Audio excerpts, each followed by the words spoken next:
The crystal city of Velanus Prime was dying in Elder. Thix could do nothing but watch as another tower collapsed into glowing dust. The massive Krek ships hung in the sky like black clouds, eating everything they touched. The beautiful crystal spires that had stood for 10,000 years were crumbling one by one under the alien assault. Thix pressed his crystalline hand against the control panel in the emergency command center. The room shook as another Krek's harvester beam struck the outer shield's power flickered and the holographic displays showing the battle above grew dim. His people were losing, and there was nowhere left to run. The Kreks had arrived 3 months ago without warning. Their massive bioships had simply appeared in the system and began consuming everything. The first planet, Velanus II, was gone in just 5 days. The second planet lasted only 3.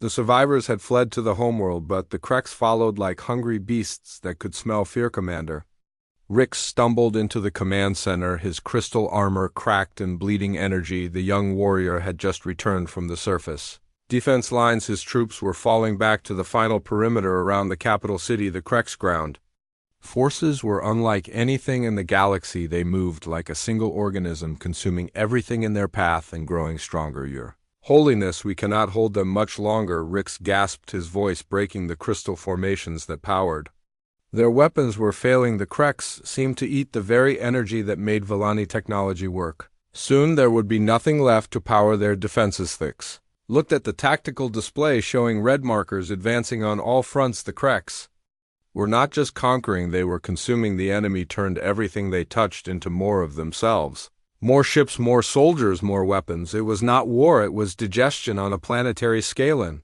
the deepest vault beneath the command center lay something that had been forbidden for 1,000 years. The emergency beacon was ancient technology from the time before the Galactic Council, when desperate species would call across the void for help from anyone who might answer. The Council had banned such devices because they attracted the wrong kind of attention, but as another crystal tower fell and the screams of his people echoed through the communication channels, Thix made a choice that would change everything. He pressed his palm against the bioscanner and the vault door opened with a sound like breaking glass. Inside, the beacon waited, sleek and silver and completely unlike Velani crystal technology. The device was simple to operate despite its age. Just place coordinates, input a message, and send it across the galaxy to whoever might be listening. Thix knew the stories of what had happened to other species who used these beacons. Some received help, others received something far worse. The beacon did not discriminate in who answered the call. His hands shook as he entered the coordinates of their dying world. The message was simple: help us, they consume everything.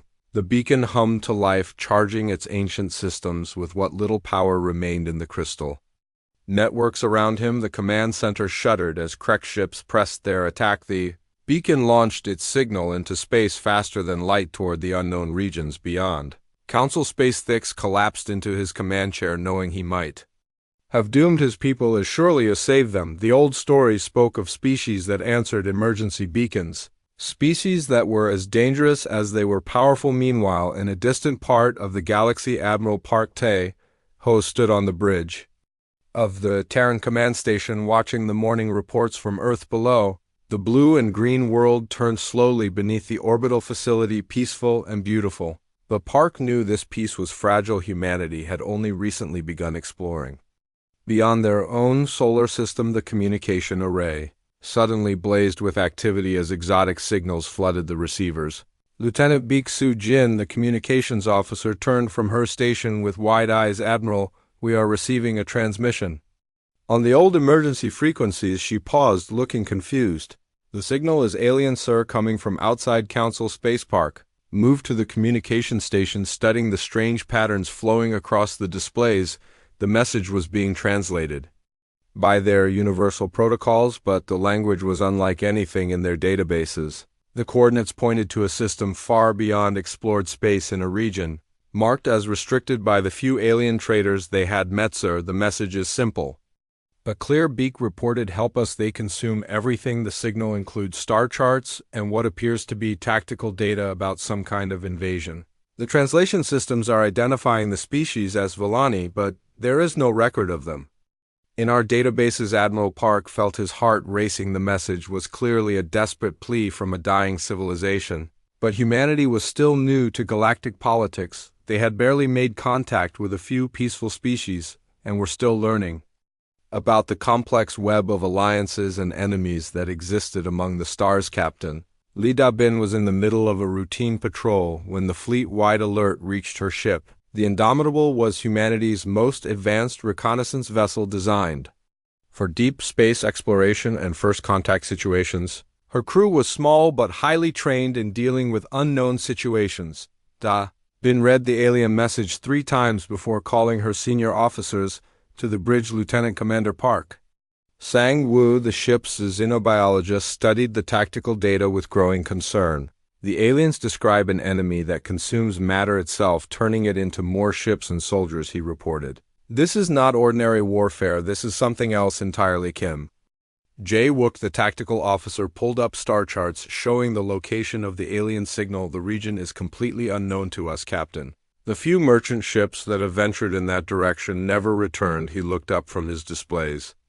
If we respond to this call, we will be going in blind against an enemy we know nothing about. Back on the command station, Admiral Park made a decision that would echo through galactic history. He activated the emergency protocols and began mobilizing the entire human expeditionary fleet. Every available ship, every trained crew, every weapon in their arsenal would be needed for what was coming.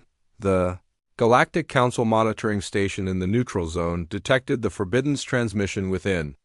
Our Ambassador Quill of the Zephyrian Republic stared at the displays in growing horror. The readings were unmistakable. Someone had used an emergency beacon, and the signal had reached the quarantined human territories. Council leader Vorth called an emergency session as panic spread through the diplomatic chambers. The humans were known throughout civilized space as the species that must never be contacted. They came from a death world where everything tried to kill everything else. They turned their own planet into a weapon and fought wars that lasted centuries. The humans have received the beacon transmission, Quill announced to the assembled delegates. His feathers were pale with fear. They are mobilizing their fleet long range sensors show massive ship movements in human space. They are coming, and we cannot stop them on Earth. General Yoon Min-ho oversaw the largest military deployment in human history. The shipyards worked around the clock preparing vessels for the journey. Ahead, 5,000 ships ranging from small fighters to massive dreadnoughts began forming up in Earth orbit. The sight was terrifying and beautiful at the same time. Captain Choi Hyun-sik commanded the dreadnought Seoul Rising, the largest warship humanity had ever built. His crew of 2,000 trained warriors prepared their ship for a journey into the unknown. They had no idea what they would find, but they would be ready for anything. The human fleet began moving toward hyperspace, knowing they were heading into danger. Elder Thix felt the beacon signal fade as the last of the power crystals went dark around him. The Krek ships were landing now, and their consuming began in earnest. Soon there would be nothing left of the Lani civilization. But the signal had been sent. The call for help was racing across the galaxy toward whatever species might answering the depths of space. The human fleet entered hyperspace, heading toward the Villani system. Admiral Park stood on his bridge watching the stars stretch into lines, knowing they were about to make first contact with an unknown species under the worst possible circumstances. But the alien plea for help had touched something fundamental in human nature, and they could not ignore it. The galaxy would soon discover what happened when someone called the Deathworlders for help. Captain Li Da-bin felt her stomach drop as the Indomitable emerged from hyperspace into the Villani system. The sight before her was beyond anything she had imagined in her worst nightmares. 3 planets hung in space, but they were wrong. Massive geometric scars covered their surfaces like bite marks from some cosmic beast. The first planet was nearly gone. Only a hollow shell remained with strange metallic structures growing from its core. The second planet looked like someone had taken bites out of it. Huge chunks were missing, and dark ships moved across its surface like insects feeding on a corpse. The third planet still had some green and blue, but even from this distance she could see the spreading darkness. Lieutenant Baek-soo Jin worked frantically at her communication station, trying to filter through the chaos of signals filling the system. Captain, I am picking up thousands of transmissions. Most are automated distress calls, but some are still live. There are survivors Hiding throughout the system, Da Bin moved to the tactical display where Kim Jae-wook was tracking the enemy ships. The Krex vessels were unlike anything in their databases. They looked organic, like they had been grown rather than built. They moved in swarms, consuming everything they touched and leaving behind only darkness. Sir, we have contact, Lieutenant Beak announced. A group of survivors in the asteroid field. They are responding to our hail, but they sound terrified. The translation is rough. But they keep saying something about Deathworld demons coming to finish what the Devourers started. They've been felt a chill at those words. She knew humans had a reputation among the few alien species they had met, but being called demons was new. Captain, this is Lee Da Bin of the Terran vessel Indomitable. We received your distress signal and have come to help. Please respond. The reply came in a voice that shook with fear and exhaustion. Deathworld ship, why do you torment us? The Devourers consume our flesh, but you consume souls. We know the stories of your kind. Turn back before you damn us all to worse than death. The communication cut off, leaving the bridge in stunned silence. Da Bin had expected gratitude or relief, not terror and rejection. But she could not abandon civilians, no matter how afraid they were of humans. Jae-wook, prepare a shuttle. I am going over there personally. The shuttle bay of the Indomitable was small, but it held their most advanced diplomatic craft. Da Bin brought only essential crew. Lieutenant Commander Park Sang-woo, the xenobiologist, and Chief Medical Officer Kim Yoon-ji. They would need to prove humans were not the monsters the galaxy believed them to. Beatty asteroid field was full of hiding places, and the Villani had used them well. Hollowed-out rocks served as temporary shelters for thousands of refugees.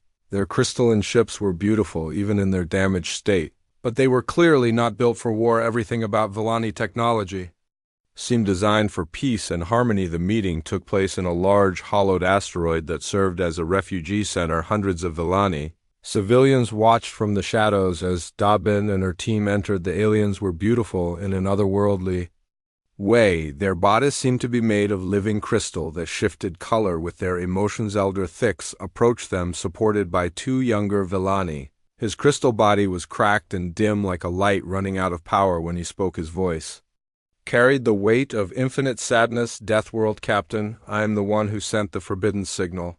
I accept responsibility for summoning demons to our dying realm. Da Bin removed her helmet, showing her human face to the assembled aliens. I am Captain Lee Bin of the Human Expeditionary Force. We came because you asked for help.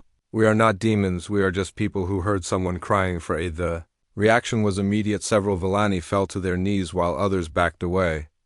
In terror, Thix himself seemed to shrink. You are worse than demons, he whispered. Demons destroy for pleasure, but your kind destroys because it is your nature. You turn peaceful worlds into weapons. You fight wars that last centuries. Your very presence drives other species to madness. Park Sang-woo stepped forward with his medical scanner. Elder Thix, with respect, we know nothing of these stories. We only know that your people are suffering and we have the power to help. May I examine your injuries? Our medical technology might be compatible with your biology. Dr. Kim Yoon-ji began setting up a portable medical station while Park scanned the injured Villani. The readings were fascinating and horrifying. The aliens were dying not from physical wounds, but from stress and despair. Their crystal bodies were literally breaking down from the trauma of war. Thix allowed the examination while continuing to speak of the horrors his people faced. The Devourers are not like other conquerors, Captain. They do not want our worlds or our resources. They want to consume everything and turn it into more of themselves. They arrived 3 months ago and began the harvest as Park worked. Da Bin learned more about the enemy called the Krex. They moved in massive bioships that could consume entire planets in days. Their ground troops were living weapons that grew stronger by absorbing matter. Everything they touched became part of their expanding hive. The Villani had fought bravely, but their peaceful nature made them poor warriors. The medical scans revealed something that changed everything. Dr. Kim looked up from her readings with wide eyes. Captain, the Villani physiology is completely incompatible with the consumption process. The elder described that is why they have survived longer than other species. The Krex cannot absorb their crystal-based biology. Thix nodded. Sadly, yes, we are poison to them, but that only makes them angry. They torture us slowly instead of consuming us quickly. They take our worlds piece by piece and leave us to watch our civilization die by degrees. The other species they conquered lasted only days. We have endured months of slow death. Park discovered something else in the medical data. The Villani were not just dying from stress, they were literally crystallizing from fear. Their bodies were hardening into lifeless stone as their life force ebbed away. The process was irreversible once it began, and hundreds were already too far gone to save. Captain, we need to get these people to our medical bay immediately. Dr. Kim announced the crystallization can be slowed with our equipment, but we need to act fast. The Indomitable can house maybe 50 critically injured patients, but there are thousands here who need help. Da Bin made a command decision that would define the mission. Contact Admiral Park. Tell him we need medical ships and refugee transports immediately. These people are dying and we cannot save them all with one ship. Also request combat vessels. The Kreks will not ignore our presence here much longer. As if summoned by her words, the long-range sensors began screaming warnings. Jae-wook looked up from his portable tactical display. Captain, we have incoming Krek ships, multiple contacts. Moving fast, they will be here in less than an. Horthix looked at the human officers with something approaching pity. You see, Captain, your arrival has doomed the few survivors we managed to save. The Devourers were content to let us die slowly, but your presence threatens them. Now they will come in force to eliminate the contamination you represent. Da Bin felt the weight of command settle on her shoulders. She had come to save lives, but her presence might have condemned them instead. But she could not abandon these people now. Not when she saw the hope flickering in their crystal eyes. Despite their fear, the shuttle returned to the Indomitable loaded with the most critically injured Villani. Dr. Kim worked frantically to adapt human medical technology for crystal-based biology while Park coordinated with the incoming human fleet. The next few hours would determine whether first contact would be remembered as salvation or catastrophe. In the distance, the Krek ships moved through space like a dark tide flowing toward the asteroid field. Bin stood on her bridge, watching them approach, knowing that humanity was about to face an enemy unlike any they had ever imagined. The Deathworlder reputation was about to be tested against creatures that consumed worlds. Elder Thix sat in the human medical bay watching alien technology try to save his people. Around him, Villani children who had never seen hope began to believe that maybe these strange creatures from the death world had not come to destroy them. Maybe they really had come to help. The stage was set for a confrontation that would determine the fate of two species and possibly the entire galaxy. The humans had answered the call for help, but now they faced an enemy that had devoured 17 civilizations. Could even the feared Deathworlders stand against the endless hunger of the Kreks? Admiral Park Tae-ho arrived at the Villani system with the main human fleet just as the first Kreks attack began.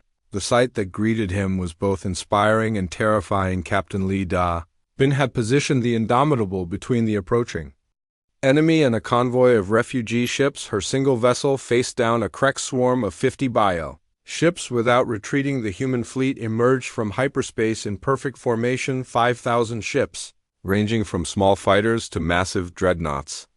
Their arrival sent shockwaves through the system that could be detected on every sensor array. The very space around them seemed to vibrate with contained violence. Park opened a channel to all ships in the system. This is Admiral Park Tae-ho of the Human Expeditionary Force. All civilian vessels move to safe distance immediately. Combat vessels, prepare for engagement. We will hold this line.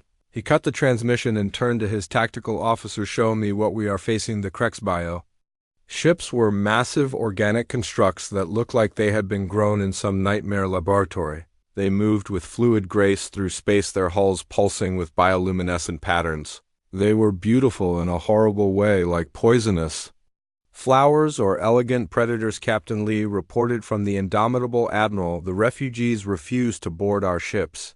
They are more afraid of us than the Kreks. Dr. Kim has managed to save about 30 Villani, but hundreds more are dying from crystallization syndrome. They think we are here to finish what the Kreks started. Park understood the problem. Humanity had a reputation among the known species as violent, unpredictable creatures from a death world, where everything tried to kill everything else. Most galactic civilizations viewed humans as barely controlled savages who fought wars for entertainment and turned their own planet into a weapon throughout. The System Galactic Council monitoring stations watched in stunned disbelief as human ships moved to protect alien civilians. The observers had expected the Deathworlders to either flee or join the slaughter. Instead, they were forming defensive lines around refugee camps and medical stations. Ambassador Quill transmitted from his monitoring post to the Council emergency session, "The humans are not retreating. Repeat, they are not retreating. They have positioned their entire fleet between the Krek swarm and the civilian population centers. This behavior does not match any of our psychological profiles for their species." The first engagement began when Krek's scout ships encountered the human destroyer, Thunder, commanded by Commander Ojin A. She had volunteered for the advanced screening position, knowing it meant facing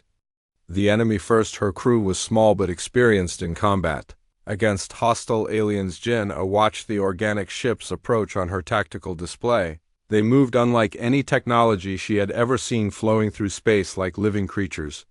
There was something deeply unsettling about their appearance, as if they were not built but grown in some cosmic womb. Weapons lock achieved, announced Sergeant Lim Cho Seok from the Fire Control Station. Target the lead vessel with kinetic rounds. The Thunder unleashed a barrage of mass accelerator projectiles, simple chunks of metal fired at incredible velocity. The effect was immediate and shocking. The Krek's bioship recoiled as the kinetic rounds punched through its organic hull. Unlike energy weapons that the aliens seemed to absorb and redirect, the simple mass drivers caused massive damage. Dark fluid sprayed from the wounds and the ship began to list. That got their attention, Jin'e muttered as the entire Krek swarm changed direction toward her ship. "All vessels, this is Thunder. We have engaged the enemy. Kinetic weapons are effective. Repeat, kinetic weapons are effective. Energy weapons appear to feed their systems." The discovery spread through the human fleet like wildfire. Admiral Park immediately issued new tactical orders. All ships switch to kinetic systems. Only energy weapons are ineffective against these targets. Use mass drivers, railguns, and explosive projectiles. Human technology that had seemed primitive compared to alien energy systems suddenly became their greatest advantage. The Kreks responded to the unexpected resistance with fury and confusion. Their hive mind had consumed 17 civilizations without ever encountering creatures that fought back with such primitive yet effective weapons. The concept of beings that chose death before retreat was alien to their nature. Deep in the largest Krek's bioship, the Queen felt something she had never experienced before: uncertainty. The devouring swarm was designed to consume civilizations that fled or surrendered when faced with overwhelming force. These new creatures stood their ground and fought with weapons that hurt. The human medical ships worked frantically to save Villani refugees.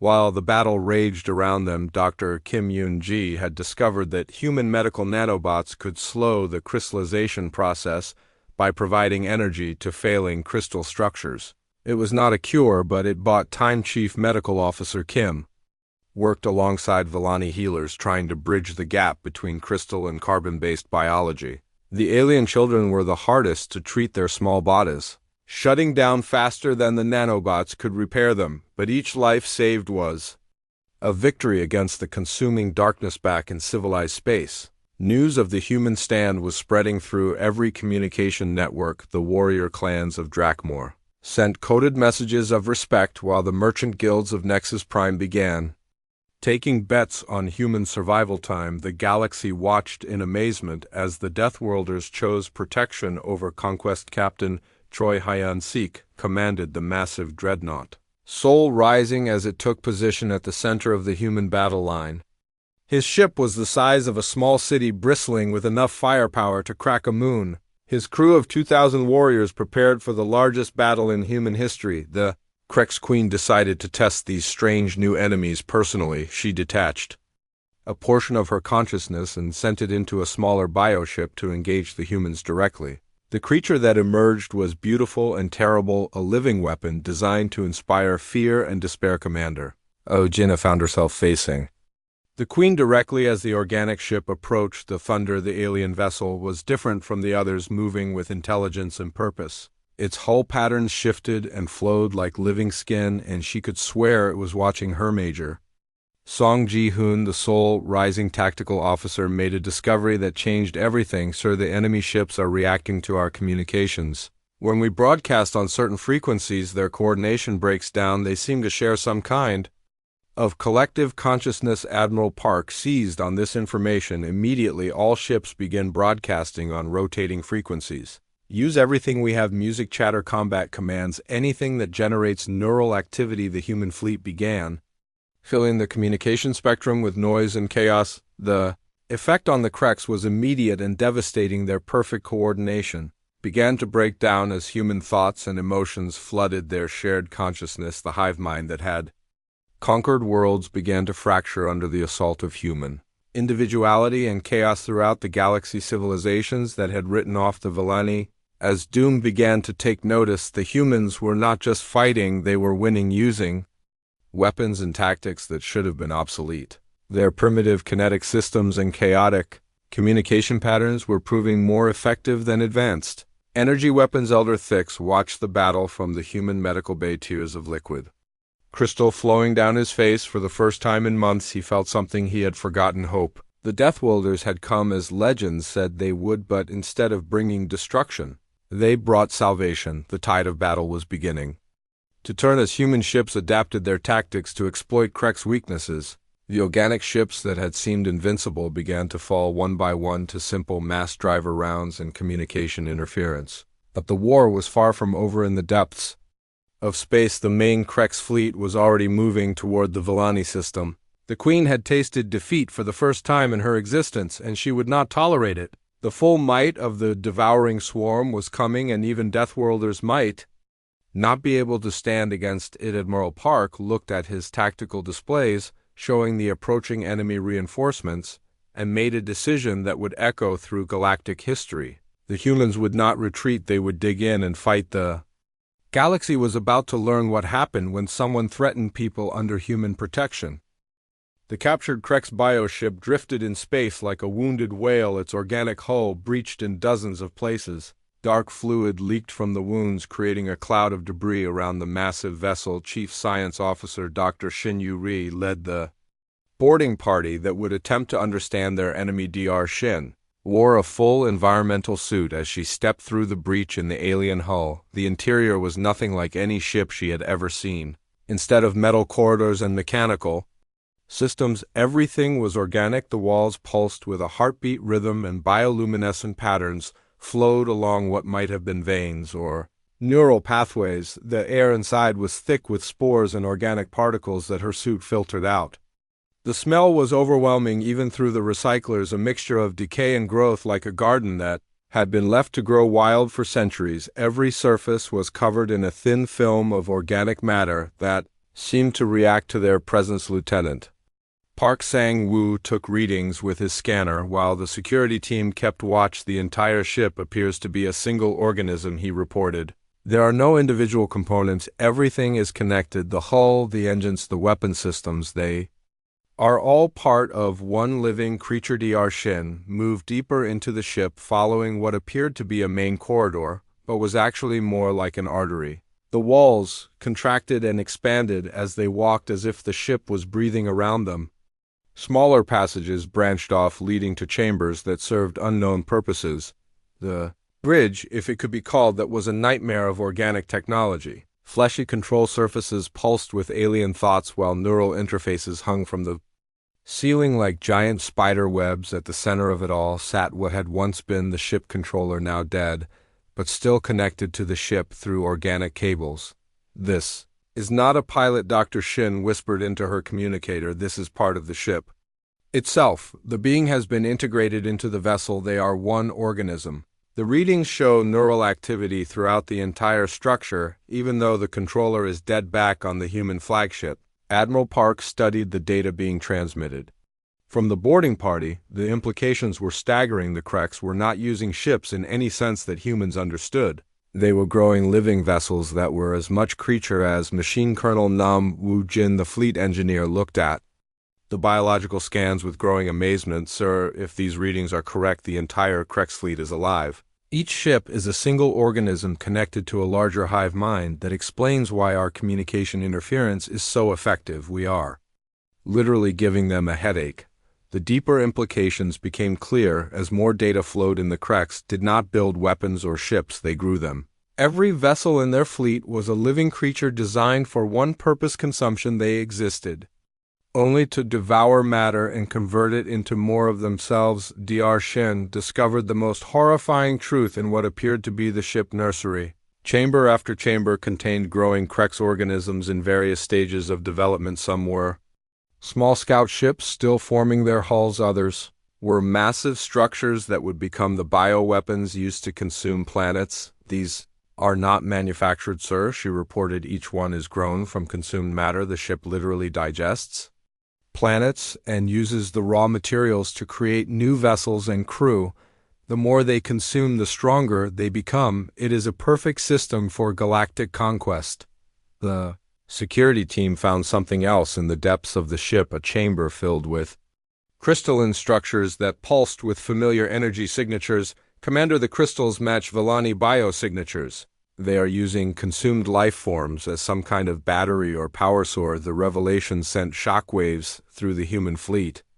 The Kreks were not just killing their enemies, they were converting them into components for their war machine. Every planet consumed, every civilization destroyed became fuel for further expansion. It was industrialized extinction on a galactic scale. Captain Li Da-bin received the data on the Indomitable while coordinating refugee evacuations. The medical bay was full of Villani survivors, who were slowly recovering thanks to human technology, but the knowledge of what happened to their consumed worlds filled them with new horror. Elder Thix listened to the reports with crystal tears flowing down his face. Now you understand, Deathworld Captain, why we called you demons. Your reputation is dark, but the Devourers are something worse. They do not kill for territory or resources, they kill because it is their nature. Dr. Kim Yoon-ji made another breakthrough while treating the Villani refugees. She discovered that human brain patterns naturally generated interference in the quantum frequencies the Kreks used for their hive mind. The human presence was literally painful to the aliens, causing their coordination to break down. This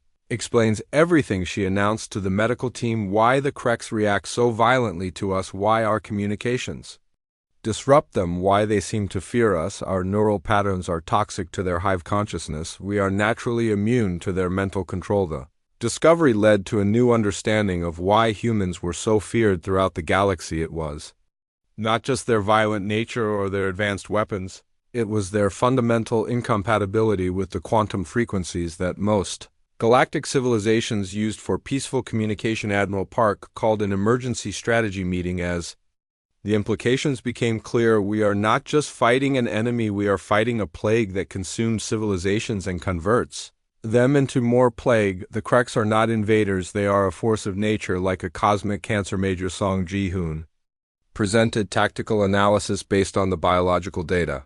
So the enemy fleet structure makes sense now. The smaller ships are scouts and fighters grown for specific missions. The medium ships are harvesters designed to consume matter. The largest ships are queens that coordinate the hive and produce new vessels. Captain Choi Haeon-sik asked the question everyone was thinking. Can they be stopped if they grow stronger with each victory and convert consumed matter into new forces? How do we defeat an enemy that becomes more powerful by losing? The answer came from an unexpected source. Elder Thix requested to address the human command staff. Despite his weak condition, the ancient Villani leader had information that would change everything about their understanding of the war. There are records, he said, his voice barely above a whisper. Ancient archives from before the Great Silence speak of the makers who created the Devourers.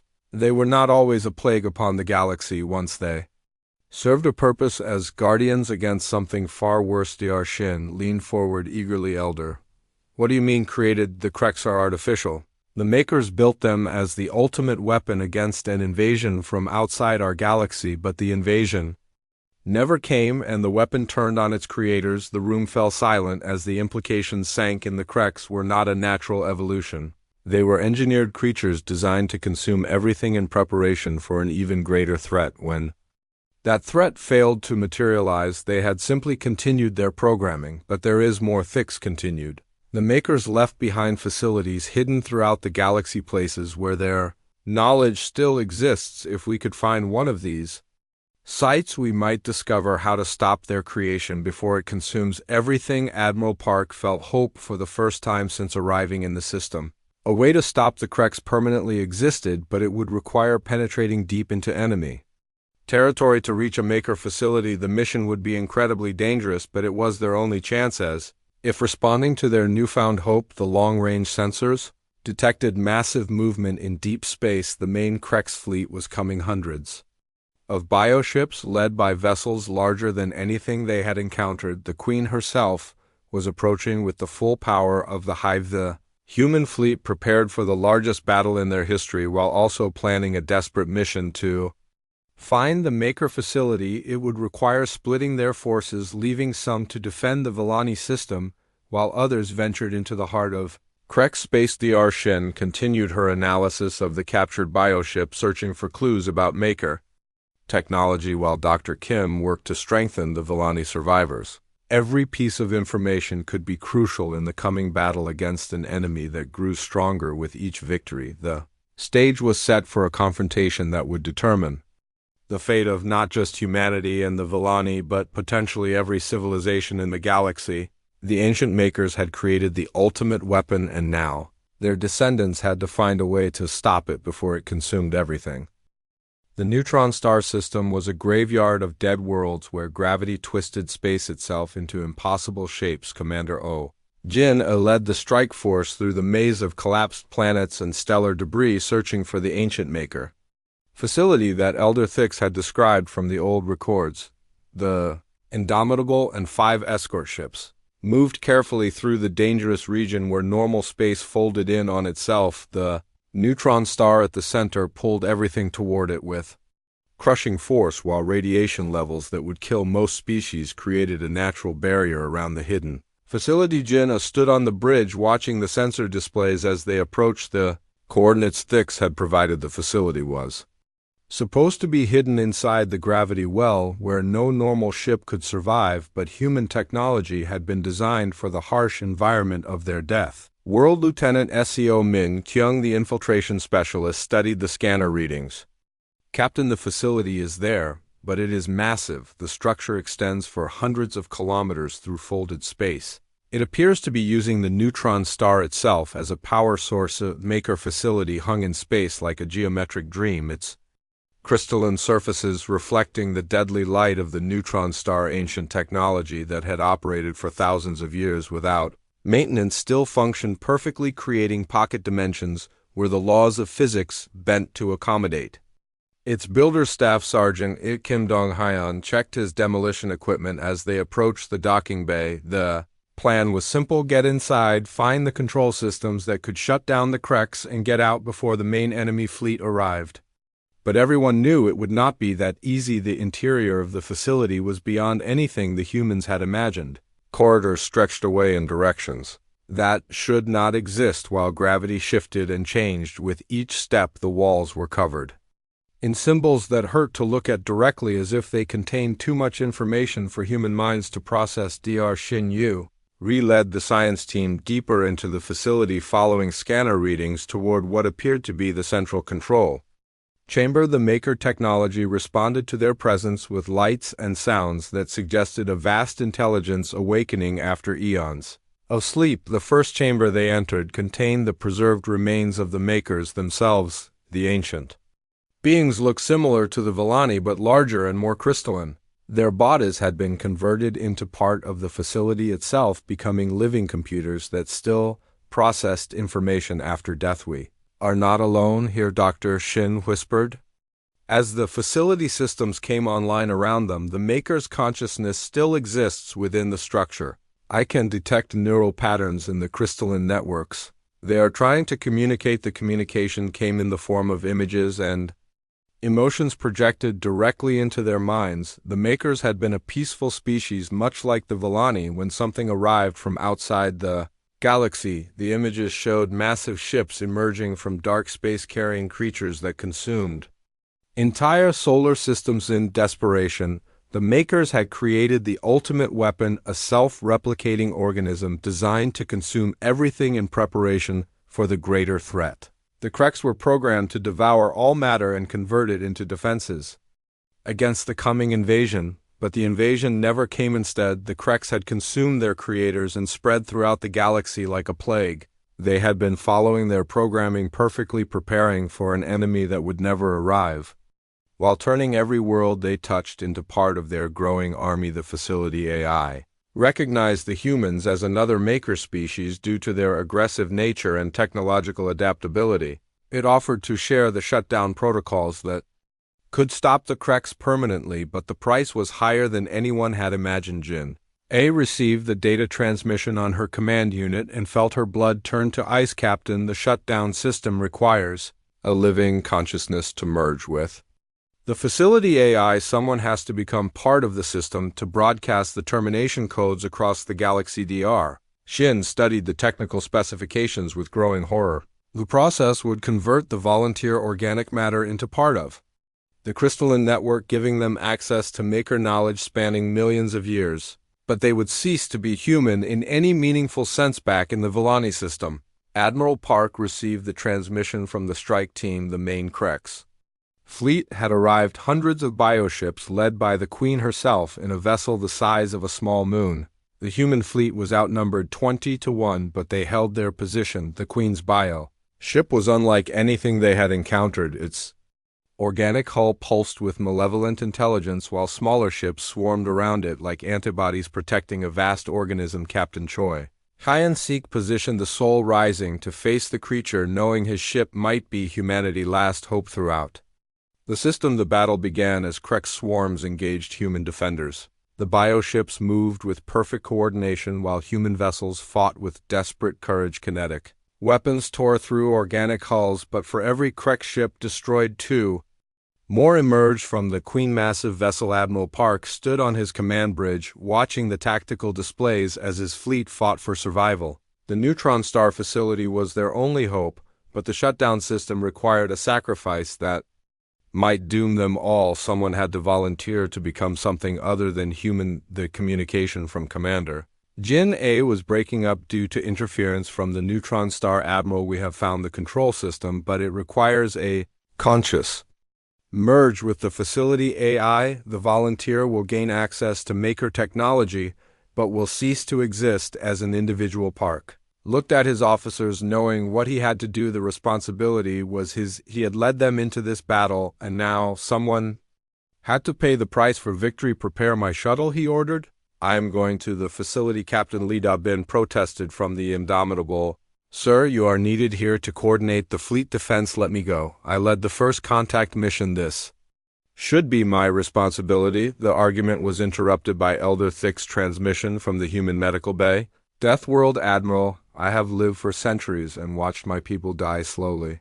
The Maker's consciousness calls to me through the quantum fields. Let an old crystal being pay the price for both our species. Before anyone could respond, Fix had transferred himself to a Villani escape pod and launched toward the neutron star system. His crystalline physiology was more compatible with the Maker technology than human biology. His sacrifice might save both civilizations. At the facility, Jin A watched in amazement as Thick's pod approached through the deadly radiation. The old Villani was dying as his crystal body absorbed energies that would have killed any organic being, but he was determined to reach the merger chamber. The facility AI welcomed Fix as he entered the central control room. His crystal form began to integrate with the Maker systems as knowledge millions of years old flowed into his consciousness. He saw the true history of the galaxy, the rise and fall of countless civilizations, the endless cycle of creation and destruction. But as the merger progressed, Fix discovered something that changed everything. The shutdown codes would not just stop the Kreks, they would destroy any species that shared their biological markers. This included several peaceful civilizations that had evolved from worlds the Kreks had partially consumed. The choice was genocide or galactic extinction. Save innocent species and allow the Kreks to continue their consumption, or destroy them all and end the threat permanently. Fix felt the weight of every life in the galaxy pressing down on his crystalline consciousness. In the Villani system, the battle reached its climax as the Queen bioship engaged the Soul Rising directly. Captain Choi fought desperately against an enemy that was part ship, part creature, and completely alien. His crew of 2,000 warriors gave Everything they had against impossible odds. Admiral Park received Thick's final transmission as the merger neared completion. The old Villani had found a third option, a partial shutdown that would stop Krek's expansion while allowing the innocent species to survive. It would not destroy the threat completely, but it would contain it. The decision would define not just the outcome of the war, but the character of both human and Villani civilizations. In the Maker facility, Thix prepared to sacrifice his individual existence to save the galaxy, while in space above, human and Krek's fleets fought for the future of all sentient life. The moment of choice had arrived, and the fate of countless worlds hung in the balance between mercy and survival, between genocide and extinction. The ancient Makers had created the ultimate weapon, but their descendants would have to decide how to use the power to stop it. Elder Thix felt his consciousness expanding as the Maker technology merged with his crystalline matrix. Ancient knowledge flowed through his mind like liquid starlight, revealing secrets that had been hidden for millions of years. The shutdown codes were there waiting to be activated, but the price was higher than anyone had imagined. The facility AI showed him the truth through direct neural interface. The complete shutdown would send quantum cascades throughout the galaxy, targeting every organism that carried Krek's biological markers, but evolution had scattered those markers widely. 7 peaceful species had evolved from worlds the Kreks had partially consumed before moving on in the Villani system. The battle reached its peak as the Queen massive bioship engaged the entire human fleet at once. Captain Choi Hae-in-sik fought desperately in the Soul, rising his massive dreadnought, dwarfed by the organic monster that pulsed with malevolent intelligence. The Queen ship was not just a vessel, it was a living fortress that spawned smaller bioships as fast as the humans could destroy them. Major Song Ji-hoon coordinated point defense systems that filled space with kinetic rounds, but for every Krek's fighter that fell, 2 more emerged. From organic launch bays, Admiral Park watched his fleet slowly being overwhelmed. Despite their tactical advantages, the human ships fought with desperate courage, but they were facing an enemy that could replace losses instantly. The Queen ship consumed debris from destroyed vessels and converted it into new weapons. From the Maker facility, Commander Jin-A transmitted battle data to the fleet. While protecting the merger chamber, the neutron star radiation interfered with communications. But she could see that time was running out. Thix had to complete the shutdown soon, or the human fleet would be destroyed. Thix consciousness touched the minds of the innocent species that would die if he activated the complete shutdown. The Harmony Singers were crystalline beings like his own people who had evolved beautiful voices that could calm violent emotions. The Dream Weavers created art that helped other species process trauma and loss. There were others too, the Garden Tenders, who had turned dead worlds into paradise. The Memory Keepers, who preserved the history of extinct civilizations. The Peace Builders, who had prevented countless wars through patient negotiation. All would die if he chose the complete shutdown, but if he chose mercy, the Kreks would eventually break free from any partial containment. The galaxy would face the same threat again in a few centuries when the bioships found ways around the modified shutdown codes. Billions would die slowly as the consumption process resumed across known space. The Maker AI pressed him for a decision as the quantum fields built to critical levels. The facility had enough power stored from the neutron star to broadcast either signal, but only once. The choice would be permanent and irreversible, affecting every sentient being in the galaxy. Through the facility sensors, Thix watched the battle raging in his home system. Human ships exploded in brilliant flashes as Krek's bioweapons tore through their hulls, but the humans never retreated, never abandoned the Villani refugees even when facing certain destruction. Captain Lee Da-bing coordinated rescue operations from the Indomitable. Even as enemy ships surrounded her, her crew worked frantically to evacuate the last Villani civilians, while human fighters bought them time with their lives. The Deathworlders had chosen to protect the innocent over their own survival. The choice crystallized in Thix's ancient mind. The humans had shown him what true strength looked like, not the power to destroy, but the wisdom to choose mercy. Even at great cost, they could have fled when they learned the scope of the threat, but they stayed to protect stranger ships, reached out through the Maker systems, and began modifying The shutdown codes, the complete program, would have sent cascading quantum death throughout Kreck's space, but he rewrote the signal to create containment fields. Instead, barriers that would trap the bioships in isolated regions. The modification was incredibly complex, requiring him to sacrifice parts of his own consciousness to power the calculations. Each line of code cost him memories of his people, his world, his long life. But he pressed forward, knowing this was the only way to save both justice and mercy. In space above the Soul, Rising shuddered under concentrated fire from the Queen bioship. Captain Choi felt his massive dreadnought buckling as organic weapons ate through the armor his crew fought on, even as sections of the ship were consumed by Kreck's boarding organisms. The Queen herself had taken personal interest in the battle. Her vast intelligence focused on destroying the stubborn humans who refused to be consumed. Her bioship pulsed with rage as kinetic rounds continued to tear through her living hull. The Deathworlders were proving harder to digest than expected. Suddenly, every Krek ship in the system stopped moving as Thick's modified shutdown signal reached them. The bioships began to crystallize, their organic hulls hardening into lifeless stone as the quantum consumption process reversed. The Queen felt her connection to the hive mind wavering for the first time in eons. The signal spread outward from the neutron star facility at faster than light speed, reaching every corner of the galaxy where Krek ships operated. Entire fleets found themselves trapped in crystalline prisons as their biotechnology shut down permanently. The consumption had ended, but Thick's sacrifice was not complete. The containment fields required constant maintenance and adjustment to prevent the Kreks from eventually adapting. The facility needed a permanent consciousness to oversee the quantum barriers that would keep the galaxy safe. Admiral Park received the final transmission from the Maker facility as Thix completed his transformation. The Elder Villani had become something beyond individual existence, a distributed consciousness that existed within the crystalline networks of ancient technology. The battle in the Villani system ended as abruptly as it had begun. The Queen bioship hung motionless in space, its organic systems crystallized into beautiful but lifeless sculptures.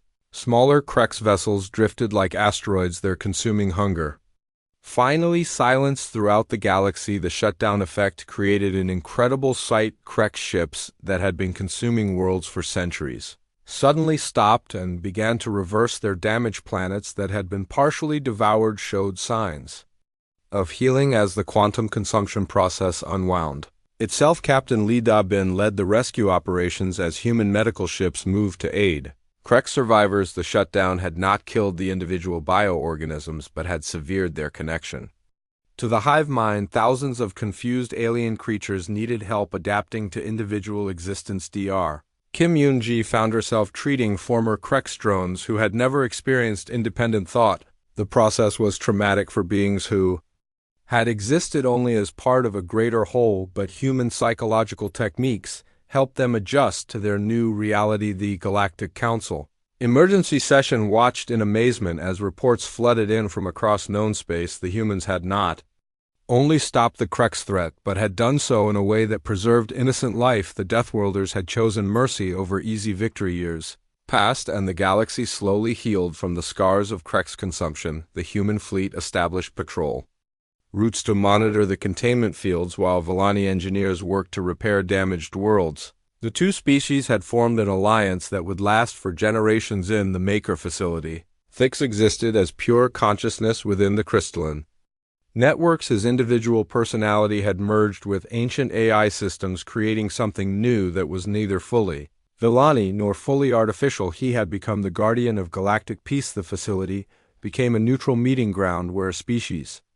affected by the Krex could work together to heal damaged worlds. Human technology proved surprisingly adaptable to restoration work, while Villani crystal science could repair quantum damage that other methods could not touch. Admiral Park visited the facility regularly, bringing reports from the outside galaxy and seeking guidance on difficult decisions. Thix consciousness had access to millions of years of Maker knowledge, but he retained the wisdom and compassion that had defined his mortal existence. The galaxy had learned something important about the species they had called Deathworlders. The humans' capacity for violence was matched by their capacity for mercy. They could have chosen the easy path of total destruction, but instead chose the harder path of justice and protection. New species began to emerge from worlds the Kreks had partially consumed as the reversal process created evolutionary opportunities. Some became allies of humanity while others chose isolation, but all were given the chance to develop their own unique cultures. Captain Choi continued to command the Soul Rising as it patrolled the containment zones. His ship had become a symbol of human determination and sacrifice known throughout the galaxy. As the vessel that faced the Queen Bio ship and survived, it inspired hope in countless species. The human reputation gradually changed from feared Deathworlders to respected guardians. The galaxy still acknowledged their incredible capacity for violence, but now also recognized their wisdom in choosing when not to use it. Their restraint had saved more lives than their weapons ever could. In the end, the signal that had summoned the Deathworlder fleet became the beginning of a new age of galactic cooperation. The desperate cry for help from a dying civilization had brought together two species who would work to ensure that no world would ever face extinction. Alone again, Elder Thix watched over